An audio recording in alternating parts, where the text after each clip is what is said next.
What we're going to do is when we get you into a deep state of hypnosis. This woman, an eyewitness in a murder investigation, is about to undergo hypnosis by a detective. You're going to be seeing a film of the events that occurred on that day, on that morning. But memory isn't a recording. It can shift, fill in, become more certain. In this case, the court testimony of Jill Barganier, sitting in that chair, would help send this man, Charles Flores, to death row.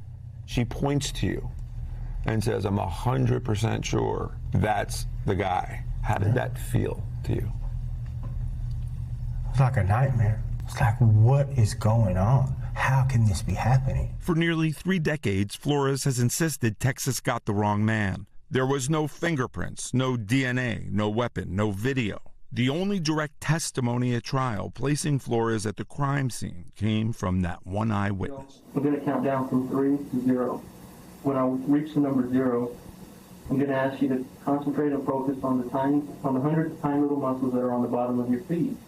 Just before dawn on January 29, 1998, in Farmers Branch, Texas, 64-year-old Betty Black was killed inside her home. Her Doberman, also shot, lay dead beside her. This occurred in Farmers Branch. Jeff Ashbranner was a narcotics sergeant back then. Did you go over to the house? Yes. He said whoever did this missed what the detectives found. There was like $30,000 in cash. So you're saying to yourself what? It's drug-related to me. That night, police got a lead. A meth dealer named Rick Childs knew about the money, and Childs drove a car hard to forget. It's a purple multicolored Bug. And you link him as the owner of this Volkswagen Bug?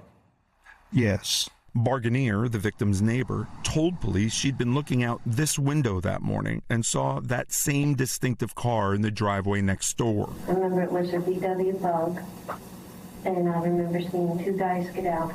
She said they were 2 white men with long hair. Child's photo was placed in an array, and Barganier picked him as the driver. There's no doubt in your mind that Rick Childs is guilty? No doubt in my mind. Police were now on the hunt for the second man. Ashbranner's team had heard Rick Childs was part of a drug deal hours before the crime with someone named Charlie. We get on the phones, and Irving PD was very familiar with a guy named Charlie Flores, and we got a picture from Irving PD. Charles Flores, not a white man with long hair.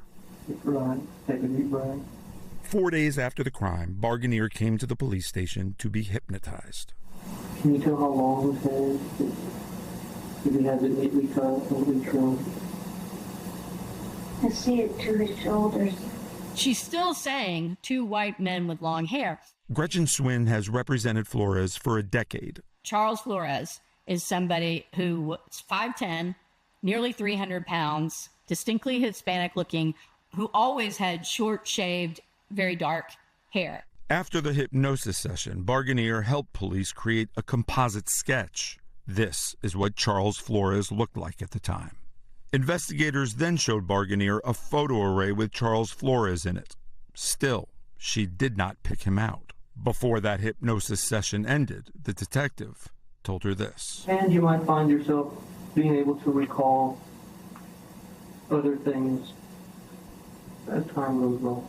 13 months later at Flores' murder trial, apparently she had. For the first time, Barganier looked across the courtroom and identified Flores as the man she saw that morning. But the jury never heard the full backstory. They don't see the hypnosis session. They see this very credible woman come in and point at him and say, I'm 100% sure he's the guy. Barganier didn't reply to our requests for an interview. Eyewitness identification is often wrong and has become one of the leading causes of wrongful convictions. In 2014, the National Academy of Sciences reviewed decades of eyewitness research and warned memories are forgotten, reconstructed, updated, and distorted. To help you slip deeper and deeper into hypnosis. And hypnosis can make that problem worse. Today, Texas recognizes the danger. In 2023, the state legislature passed a law saying all statements made during or after a hypnotic session are not admissible against the defendant in a criminal trial. That change came too late for Charles Flores. Do you believe Charles Flores is innocent? I do. In 2017, Flores won a new day in court. Barganier testified at that hearing and stood by her identification, saying, When I actually saw him in person, there wasn't any doubt. All of Flores' appeals have been denied. There's more facts to this case than just hypnotism. When Rick Childs was arrested, police recorded this interview with him.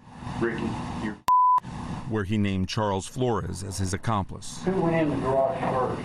Charlie, because I dropped my gun getting out of the car. Childs pleaded guilty to murder and took a deal, but he never testified against Flores, and the jury never heard the recording of Childs' police interview. I mean, I was terrified, man. Childs served 16 years and is now free.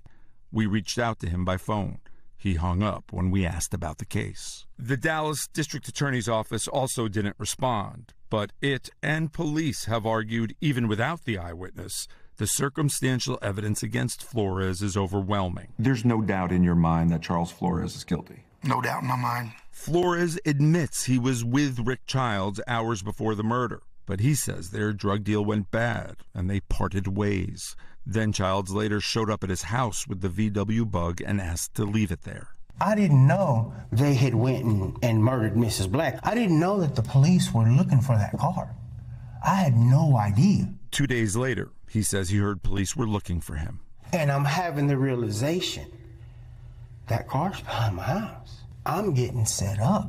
So isn't the best thing to do at that point is call the police? Yeah, for a normal person, for you. I was an outlaw. Outlaws don't call the cops.